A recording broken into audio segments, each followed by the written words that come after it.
enfocamos el estudio única y exclusivamente en cómo a través de este libro de las Sagradas Escrituras se revela Cristo, se revela el plan de redención, se revela la intención de Dios de salvar a su pueblo, cómo a través de un acto histórico, de una situación puntual, con estos personajes que hemos estado estudiando, se puede ver de alguna manera un tipo de redentor y se puede ver enseñanzas grandiosas acerca de la verdadera fe y de los creyentes. Y hemos hablado de que el propósito principal del libro de Ruth, propósito del presente estudio, mis hermanos, es hallar en él el Evangelio.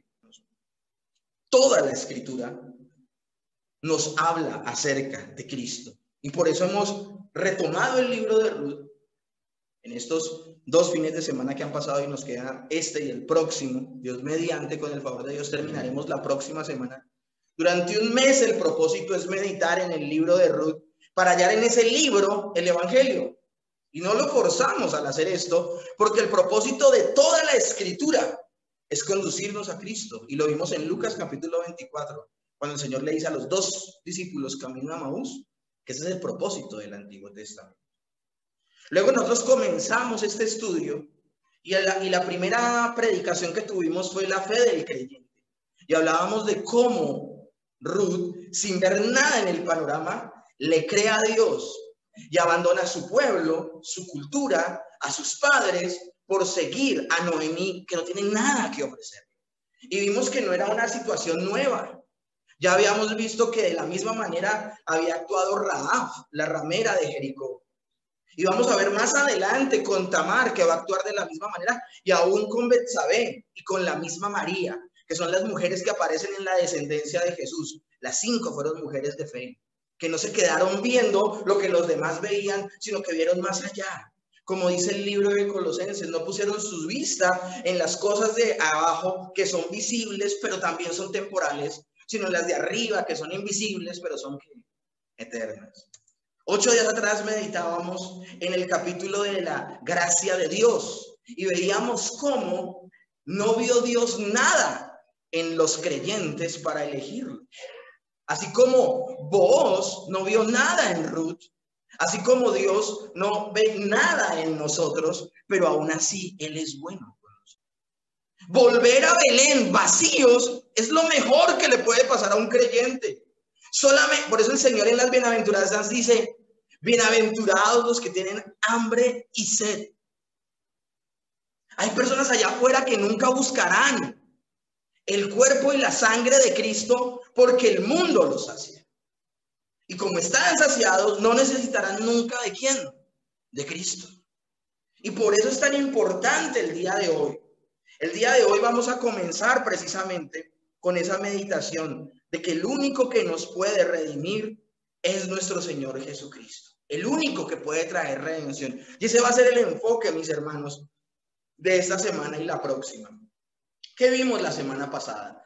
La semana pasada veíamos cómo decía esto Booz a Ruth. Ruth 2, del 8 al 9. Entonces Booz dijo a Ruth: oye, hija mía, no vayáis a espigar a otro campo, ni pases de aquí, y he aquí estarás junto a mis criadas. Mira bien en qué campo ciegas y síguelas, porque yo he mandado a los criados que no te molesten. Y cuando tengas sed, ven a las vasijas y bebe del agua que sacan los criados. Booz no le dio un trato de extranjera a Ruth, sino de israelita. Dios puede levantar un verdadero creyente de cualquier persona porque no depende de su nacionalidad, su estado, su nivel social, su género. El Señor lo puede hacer. Ahora, lo interesante del asunto, mis hermanos, es cómo a través de la providencia de Dios, estas 2 personas que era, mejor dicho, imposible que se encontraran en un contexto normal, se encuentran. O sea, ¿qué posibilidad hay que una moabita como Ruth se encuentre con una israelita como Booz? ¿Qué posibilidades hay? Porque es que, mis hermanos, hay un plan maravilloso, un plan que trasciende nuestro entendimiento. Estamos hablando de que cada evento espiritual o físico que sucede en el universo, el Señor ya lo decretó y se va a cumplir como Él lo dijo. Es algo tan profundo, tan extenso, que nos cuesta comprenderlo, pero así es. Y en ese decreto maravilloso Dios había decretado este encuentro. Y este encuentro era necesario, ¿por qué? Porque de la unión de estas dos personas nacería David, el rey David. Y no directamente, ¿no? Porque primero nacería el abuelo de David, luego el padre de David y luego David mismo. Y de David iba a venir ¿quién? El Mesías. ¿Hacia dónde apunta todas las promesas de la Biblia? A Cristo, mis hermanos. Debemos comprender que el único que podía redimir al ser humano es Cristo. Y tenía que ser de esa manera porque es para la gloria de Dios. Entonces esta historia, que puede sonar muy rutinaria, que a veces las personas toman este texto, y esto es bueno aclararlo, hay gente que toma el libro de Ruth para enseñar sobre sentimientos. Hay gente que toma el libro de Ruth para enseñar de noviazgo en la iglesia, para enseñar de matrimonio en la iglesia. ¿Quieres saber cómo casarte bien? Tienes que hacer lo que dijo Ruth. Y mis hermanos, yo no quiero ser de los que rompe el romanticismo, pero lo que sí quiero decirles es algo, y es puntual. Nosotros hacemos mal en tomar un texto, leerlo e inmediatamente contextualizarlo a nuestra vida. Todos los textos de la Biblia lo que uno tiene que hacer es primero entenderlos como los entendió la gente de su época.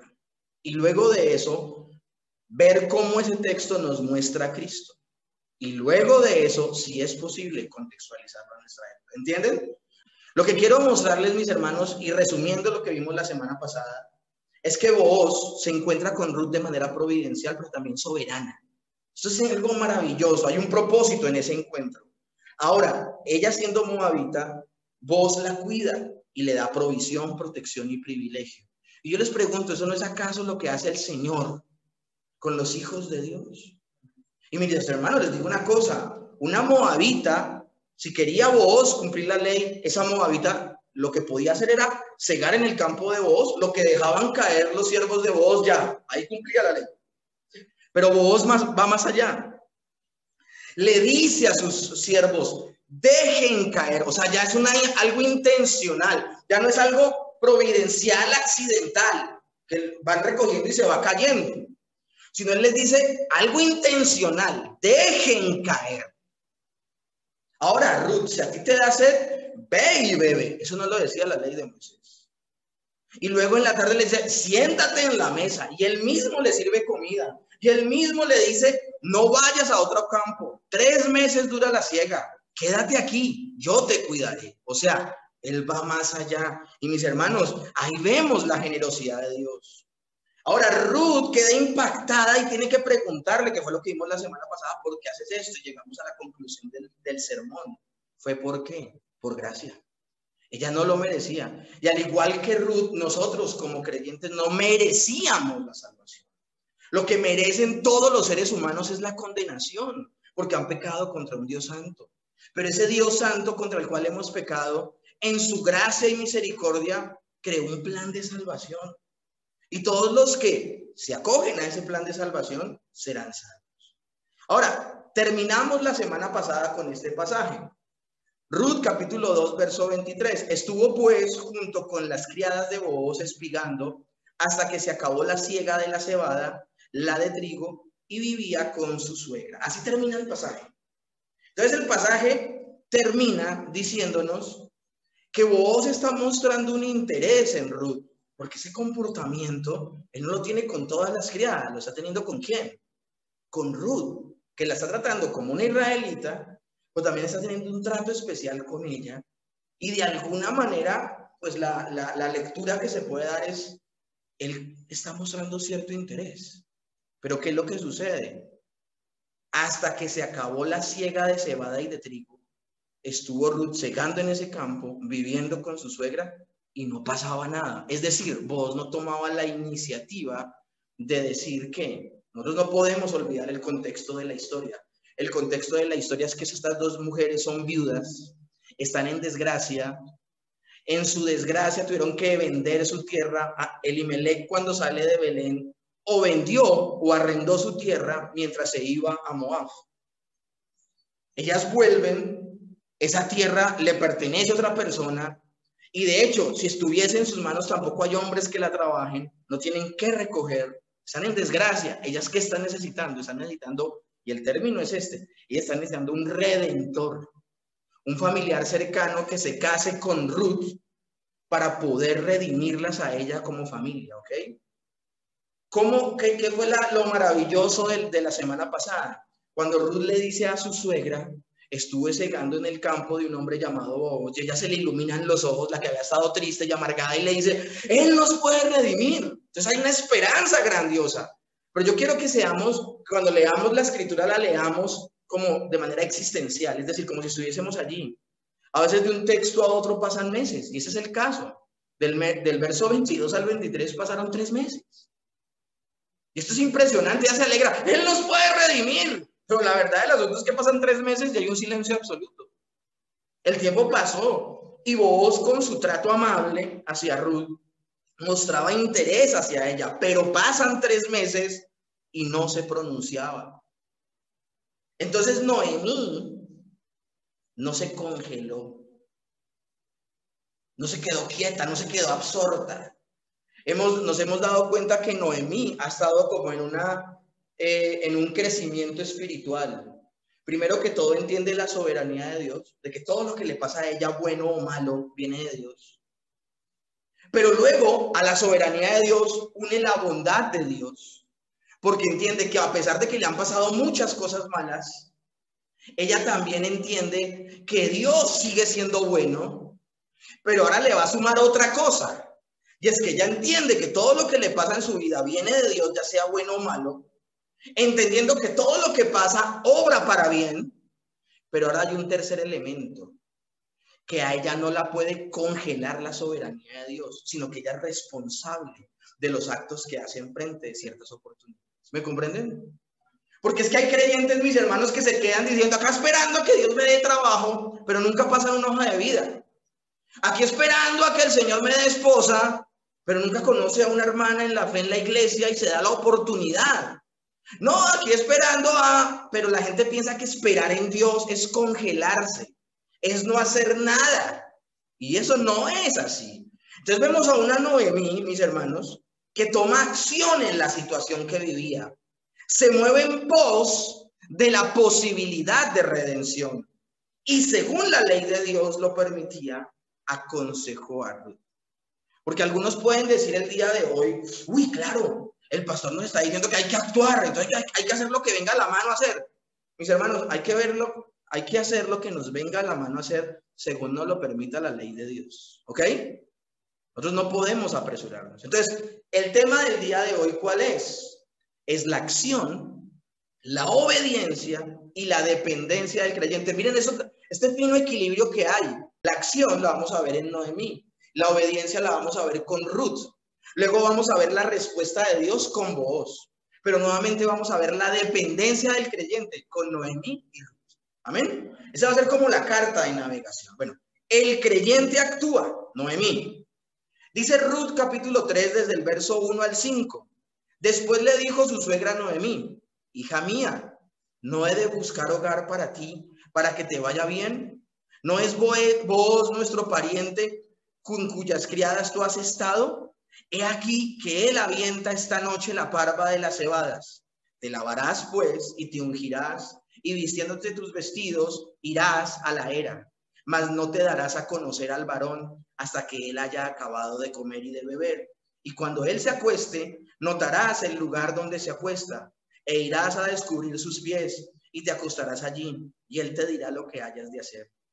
Y ella respondió, haré todo lo que tú me mandes. El pasaje en el verso 1 vemos la acción de Noemí. Después le dijo su suegra Noemí a Ruth. Estamos viendo que la que se está moviendo es ¿quién? Noemí. La que está actuando, ¿quién es? Noemí. Pero al final del pasaje vemos que la que obedece es ¿quién? Ruth. Y ella respondió, haré todo lo que tú me mandes. Entonces esa va a ser nuestra carta de navegación. Ahora, hay que aclarar algo, mis hermanos. Noemí comprende que es hora de tomar acción. Pero esta acción que le está pidiendo que haga a Ruth es una acción arriesgada. Yo quiero dejar esto en claro, mis hermanos. Este comportamiento es un comportamiento atípico. Esto no es el comportamiento de aquella época. Acuérdense que les dije que el texto hay que contextualizarlo culturalmente en esa época. Bueno, en esa época ese comportamiento no es normal. O sea, lo que le está pidiendo Noemí a Ruth es atípico, es extraño. De hecho, es arriesgado. ¿Pero por qué lo está haciendo? Porque por alguna extraña razón, Booz no está tomando la iniciativa. Por alguna extraña razón, más adelante nos vamos a dar cuenta que puede ser porque él era más viejo que Ruth, o porque también había otro pariente que la podía redimir. Y es que eso es lo que vamos a ver en Booz, mis hermanos.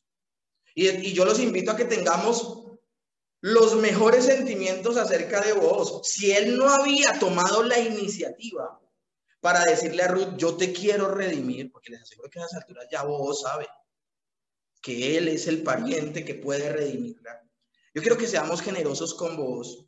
Si él no lo ha hecho, no lo ha hecho por lo que pasa al día de hoy, ¿no? Al día de hoy mucha gente no, muchos hombres no piden, no le proponen matrimonio a una mujer es porque tienen miedo o porque tienen crisis existencial o sencillamente hay una crisis de varonilidad en esta época. Estamos en una época donde los hombres no se comportan como hombres. Ese no es el caso de Booz. Booz les aseguro que tenía razones de peso insuficientes. Y la más fuerte, ¿saben cuál es? La más fuerte es que había un pariente más cercano que él para redimir. Hay una razón por la cual Booz no se mueve a hacerlo. Y la razón por la que no se mueve posiblemente es esa. Hay uno adelante de él. Y esto quiero exaltarlo en Booz. Porque Booz, si va a redimir a Ruth, la va a redimir cumpliendo perfectamente la ley. Y dígame si ahí no se ve a Cristo. Cristo nos redimió de la maldición hecho por nosotros maldición, cumpliendo perfectamente la ley. Y ya dejando eso completa y categóricamente claro, lo que vamos a ver es cómo se mueven a actuar. Ellas están viendo, tenemos la oportunidad de un redentor. Entonces no nos vamos a quedar quietas y hasta donde nos competa vamos a actuar. Hasta donde nos competa vamos a actuar. Y yo les digo una cosa, mis hermanos. La soberanía de Dios no anula la responsabilidad humana y la voluntad humana y las acciones humanas. Estamos en una época donde las personas están anhelando tener una sana doctrina y escuchan la doctrina de la soberanía de Dios y a veces la divorcian de la doctrina de la responsabilidad humana. Y en la Biblia están ambas. Ahora, hay grupos de personas, ya hay sistemas teológicos que solo se enfocan en la soberanía de Dios. Y hay sistemas teológicos que solo se enfocan en la responsabilidad humana. Cualquiera de esos excesos que pierde de vista su paralelo está diciendo una herejía. Porque toda la escritura está bañada y está recorrida por estos dos ríos que recorren toda la verdad escritural.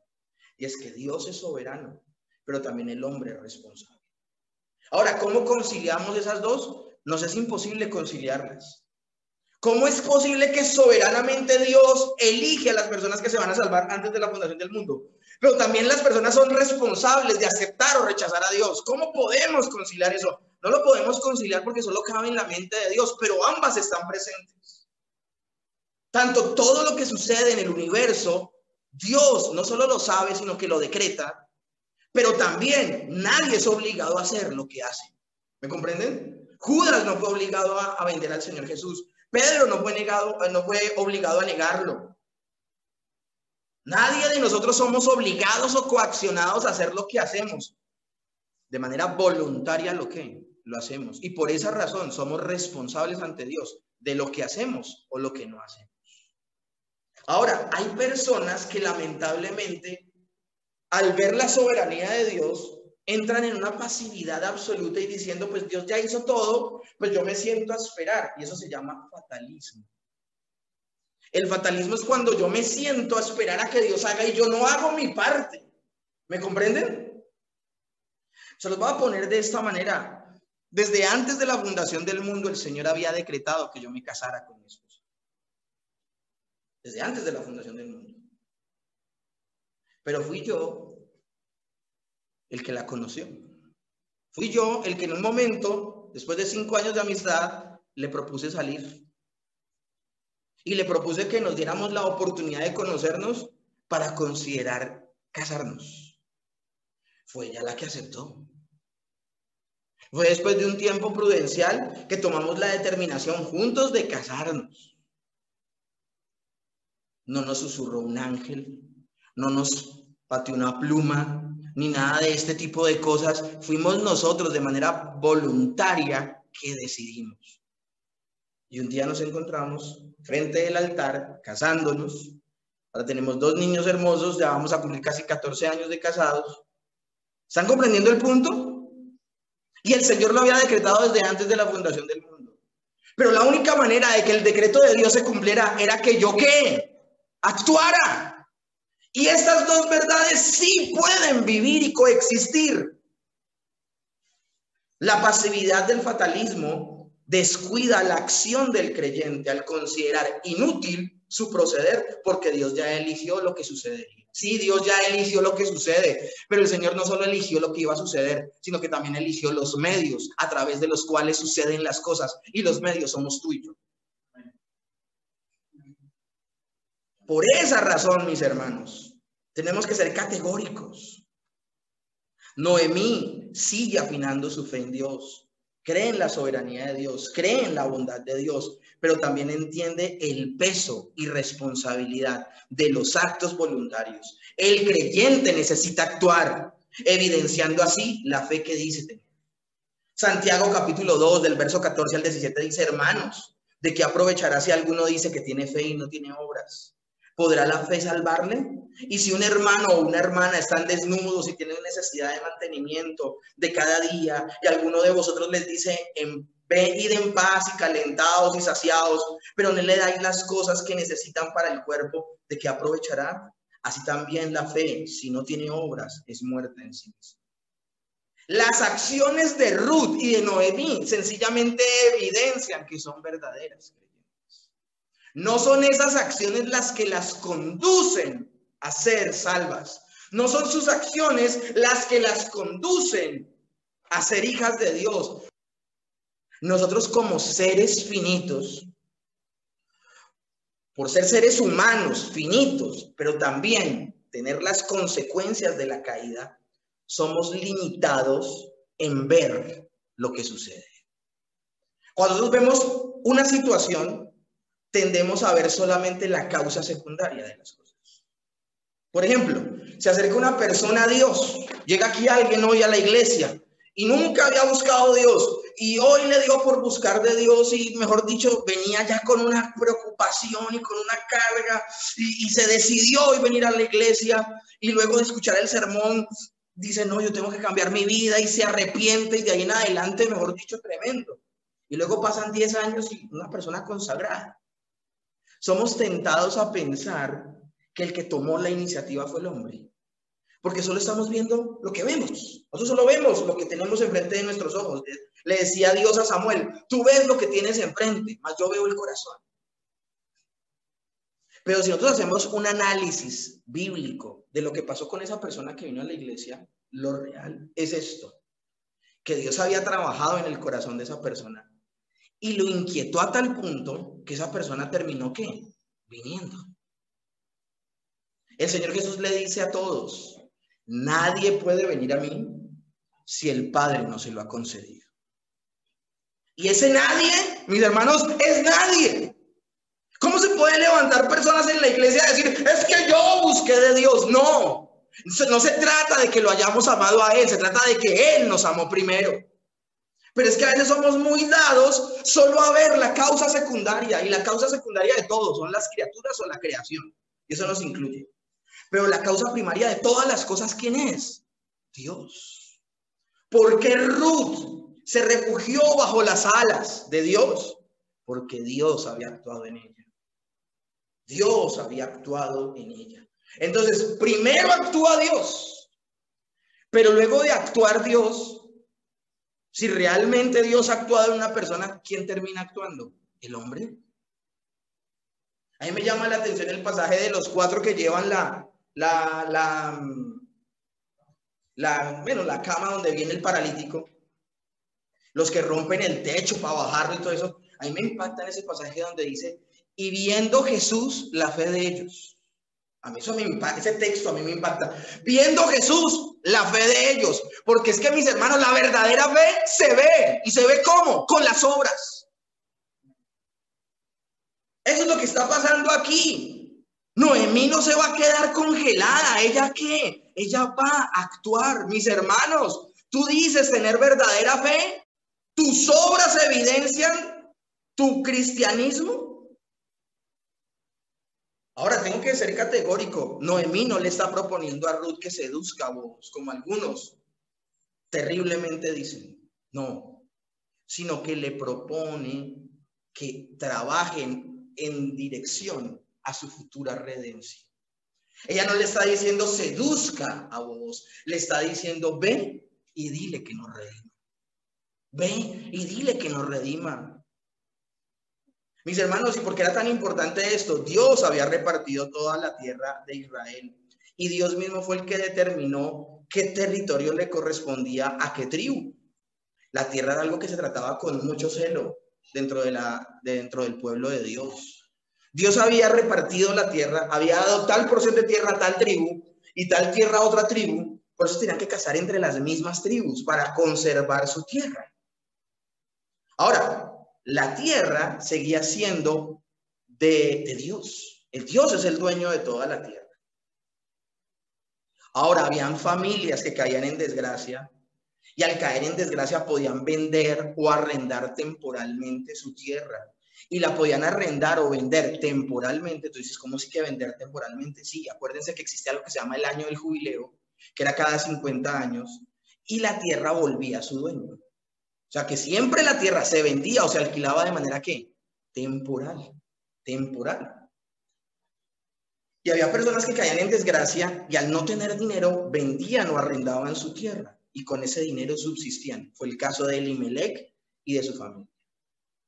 Ahora, antes del año del jubileo, si esta familia, escúchenme bien, perdía a sus familiares como le sucedió a Noemí y a Ruth, tenía un pariente cercano, ese pariente cercano antes del año del jubileo podía comprar la tierra al que se le había vendido o arrendado para redimir a esa familia. Y eso está en la ley. Entonces, esto unido a la ley del levirato nos brinda suficientes razones para entender lo que le está proponiendo Noemí a Ruth. Es una propuesta formal y legítima bajo los parámetros legales de que Boaz redimiera, pero seguía siendo un tanto extraña. ¿Ok? Seguía siendo un tanto extraña, pero si lo vemos desde el marco legal, era completamente legítima y era completamente formal. Entonces, esto es importantísimo que lo tengamos en cuenta. Y dice precisamente el texto, que me gustaría leerlo el día de hoy. Y antes de leer lo que dice Levítico 25-23, quiero afirmar la idea de actuar. Daniel 11:32 dice, mas el pueblo que conoce a Dios se esfuerza y actuará. Es una persona que tiene verdaderamente fe, no se queda cruzada de brazos. Y Filipenses 2:13 dice, porque Dios es el que en vosotros produce el querer como el hacer por su buena voluntad. Ahora, Levítico 25, hablando de la ley de la redención, dice, desde el verso 23 hasta el 25, la tierra no se venderá a perpetuidad. Está quedando claro. Nadie puede vender o arrendar a perpetuidad, porque la tierra mía es. Pues vosotros, forasteros y extranjeros, sois para conmigo. Y tanto en toda la tierra de vuestra posesión otorgaréis rescate a la tierra.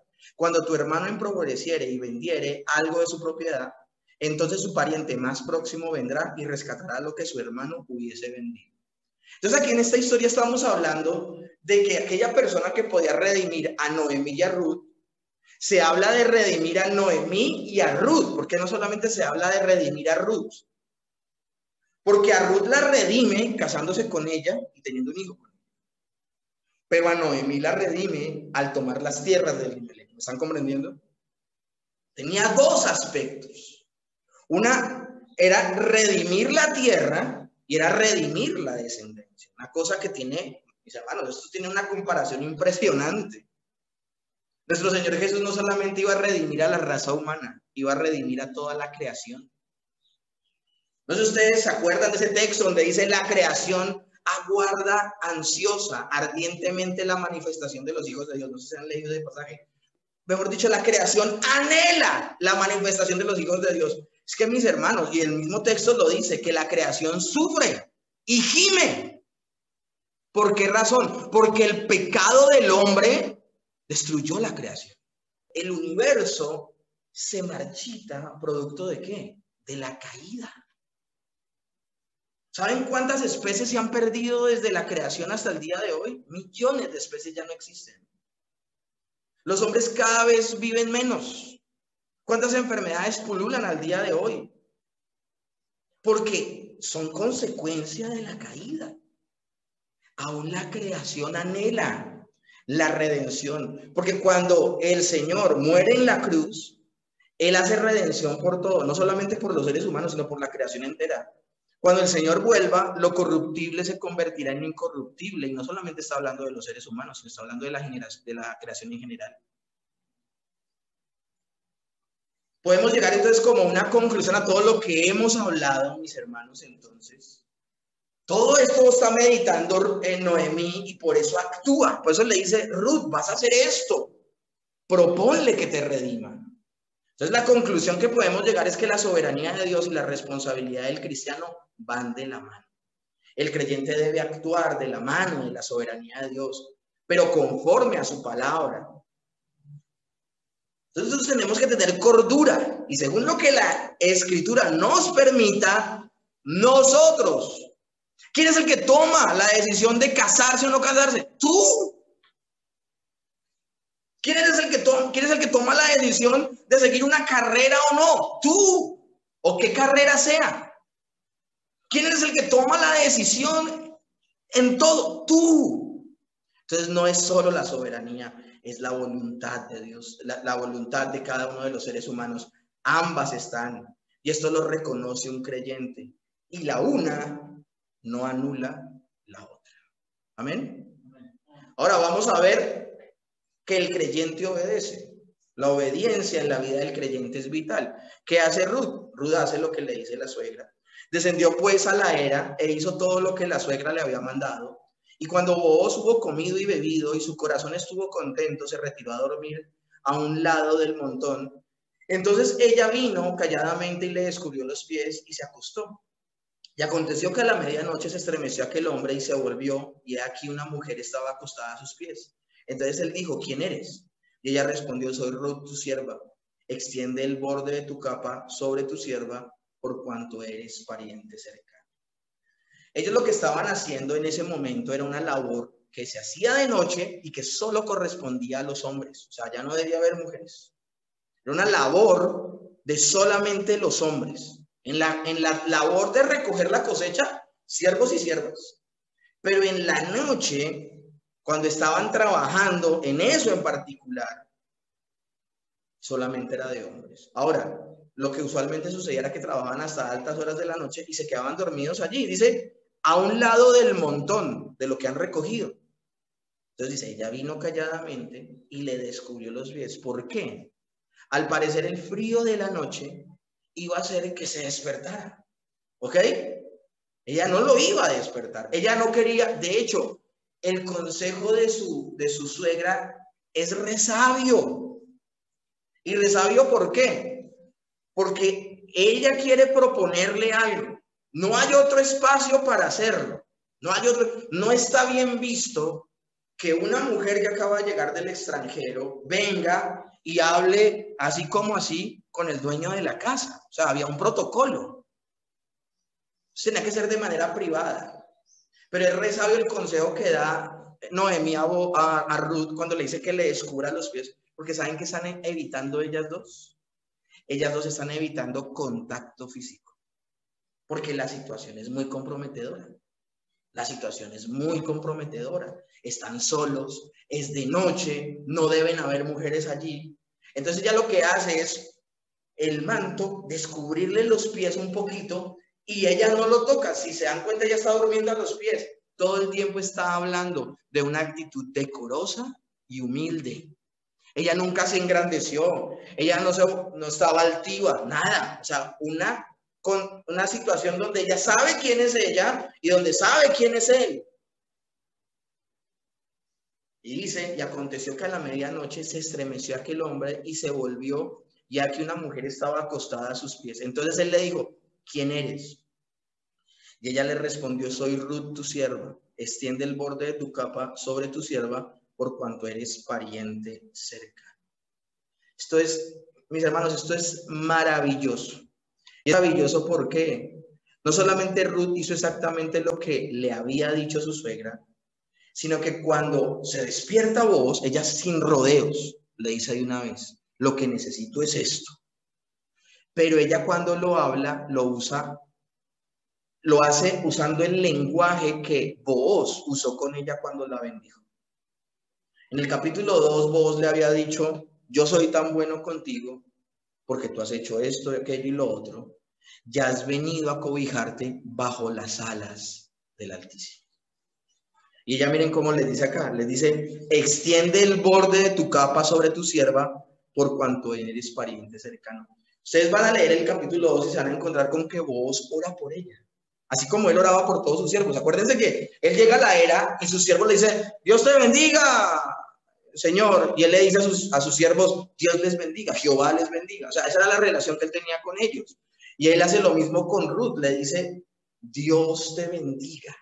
El Dios bajo las alas has venido a refugiarte, te bendiga. Y ella viene y le dice, vos, tú eres pariente cercano. Tú eres, escúchame bien, tú eres a través del cual Dios me va a bendecir. Usa el mismo lenguaje. ¿Lo están comprendiendo? Usa el mismo lenguaje. Y esto es maravilloso, mis hermanos. Porque vos hace las veces del que bendice. Dios te bendiga. Porque te has venido a refugiar bajo las alas de Dios. Dios te bendiga. Pero luego Ruth le dice, tú has orado por mí de esta manera. Pues la manera en que Dios me puede bendecir es a través de ti. Y mis hermanos, Dios decidió salvar a los hombres. Y Dios decidió salvar a los hombres a través de un hombre que es Dios mismo. ¿Están comprendiendo eso tan maravilloso y tan impresionante? La única religión que demanda un sacrificio, pero el sacrificio lo consuma el mismo Dios que demanda el sacrificio, es el cristianismo. Dios dice, demanda un sacrificio, y ese sacrificio lo voy a hacer yo. Jesús tiene un papel de sacerdote y de víctima a la vez. Jesús es el sacerdote que ofrece el sacrificio, pero también es la ofrenda del sacrificio. Una cosa impresionante. Por eso es que Booz es una imagen maravillosa del Señor Jesucristo. Y dice el pasaje, mis hermanos, porque esto es impresionante lo que está sucediendo y nosotros no podemos perder de vista ninguno de estos detalles. Ruth usa las mismas palabras de Booz. Es interesante esto. Y además le pide que la redima. Ahora, Ruth le pide a Booz que sea la respuesta de la oración que él mismo hizo por ella. Y con toda esta situación, con todo lo que hemos leído aquí, mis hermanos, podemos darnos cuenta que muestra pureza en sus intenciones y depende completamente de Dios, no se apoya en su fuerza, a riesgo de su propia reputación, obedece y aún en una situación muy extraña muestra virtud y respeto. No manipula, sino que se humilla y confía en la misericordia de Dios. Lo tremendo del asunto, mis hermanos, es que no es la primera vez que sucede con mujeres en la Biblia. En la Biblia nosotros vemos cómo mujeres, siendo muy humildes, rompieron con el protocolo. Yo les pregunto, ¿la mujer que ungió los pies de Jesús con sus lágrimas y sus cabellos no rompió el protocolo? ¿Había sido invitada a esa cena en principio? No fue invitada, pero dice que irrumpiendo se botó a los pies del Señor y con sus lágrimas lavó sus pies y con sus cabellos los enjugó, los secó. Al punto de que el que había invitado a Jesús a la cena se escandaliza y dice, si Jesús supiese que esta es pecadora, en verdad sería profeta. Pero lo que está sucediendo es maravilloso. ¿Acaso no rompió el protocolo la mujer con el flujo de sangre al tocar el manto del Señor Jesús? La ley decía que una mujer menstruosa no podía tocar a un rabí porque lo dejaba inmundo. Pero es que Jesús no es un rabí cualquiera. Jesús es Dios mismo. Y antes que la mujer ceremonialmente impura contaminara a Jesús, Jesús dice, ¿quién me tocó? Porque poder salió de mí. A Jesús nadie lo contamina. Eso es impresionante, mis hermanos. Los rabíes se cuidaban de que una mujer menstruosa los tocara, de que un leproso los tocara, porque por más rabíes, por más sacerdotes que fueran, quedaban como ceremonialmente impuros. Pero a Jesús lo toca una mujer menstruosa y antes que dejarlo ceremonialmente impuro, él la sana. Y un leproso se acerca a Jesús y le dice, Señor, si tú quieres, sáname. El leproso no duda en que el Señor lo pueda sanar. Lo que duda es que si quiere. Y dice la palabra que el Señor, poniendo sus manos, la escritura es muy intencional, sobre él, porque ningún rabí haría eso. Pone las manos sobre él y dice, quiero, sé limpio. Y antes que él quedar ceremonialmente impuro por el leproso, él sana al leproso. ¿Acaso, mis hermanos, no era romper con el protocolo que María se sentara a los pies de Jesús y aprendiera de él? ¿Qué mujer en esa época aprendía de un rabí? No se podía, las mujeres les tenían prohibido aprender. Pero Jesús dice, María ha elegido la parte que no le será quitada. Marta, Marta, afanada y angustiada. Aquí vemos mujeres, mis hermanos, que por la fe rompieron el protocolo, pero no vemos en ellas actitudes indecorosas. Las personas que predican eso del capítulo 3 de Ruth se equivocan de cabo a rabo. Porque lo que estamos viendo aquí es sencillamente que están viviendo una situación extraordinaria. Y es eso lo que sucede cuando viene el Señor Jesús a la vida de una persona. Sucede una situación que extraordinaria. Ahora veamos la respuesta de Dios al creyente. La palabra de Dios nos dice que el que viene a mí, yo no le echo fuera. Juan 6:37. ¿Cuál fue la respuesta de Booz? Booz se pudo haber levantado y pudo haber dicho que son estas horas de venir. Booz se pudo haber levantado y decir, ¿por qué haces esto? Pero miren la respuesta. Ruth, capítulo 3, verso 10 al 15. Y él dijo, bendita seas tú de Jehová, hija mía. Has hecho mejor tu postrera bondad que la primera, no yendo a buscar a los jóvenes, sean pobres o ricos. Ahora pues no temas, hija mía. Yo haré contigo lo que tú digas, pues toda la gente de mi pueblo sabe que eres mujer virtuosa. Y aquí hago un alto en el camino, mis hermanos. El orden de los libros en la Biblia hebrea, en el Antiguo Testamento hebreo, es diferente. Y el libro de Ruth no está donde está posicionado después de Jueces, sino está después de Proverbios. En ese orden de ideas, cuando tú lees Proverbios y lees el último proverbio, que es el 31, y habla de quién el capítulo 31 de Proverbios, de la mujer virtuosa. Cuando tú lees el capítulo 31 de Proverbios, la mujer virtuosa, y luego lees Ruth, tú de una vez asocias la mujer virtuosa con Ruth. Eso es increíble, eso es maravilloso. Él está diciendo, tú eres mujer virtuosa. Y ahora, aunque es cierto que yo soy pariente cercano, con todo hay un pariente más cercano que yo. Pasa aquí la noche y cuando sea de día, si él te redime bien, redímate. Mas si no quisiera redimirte él, yo te redimiré. Él está haciendo una promesa. Si la ley me lo permite, yo te redimiré. Vive Jehová, descansa pues hasta la mañana. Y después de que durmió a sus pies hasta la mañana, se levantó antes que los hombres pudieran reconocerse los unos a otros, porque le dijo, no sepa que vino mujer a la era. Después le dijo, quítate el manto que traes sobre ti y tenlo, y teniendo ella el manto, él midió 6 medidas de cebada y se la puso encima y ella se fue de la ciudad. Hay muchas personas que malinterpretan el texto porque por un lado que venga Ruth de noche y por otro lado que vos dice quítate el manto. Pero por esa razón en la presentación que les envié hay una fotografía, una pintura, donde se da cuenta que el manto que está hablando es el sobre todo que ellos tenían. Y le pide que se lo quite porque ahí va a meter más comida. Y el cuadro nos demuestra eso claramente. Y así como con la predicación se exaltó la virtud de Ruth, ahora también con el texto veamos la pureza de las intenciones de Booz. Booz acepta redimir a Ruth, pero advierte que hay otro con derecho antes que él y promete resolver el asunto.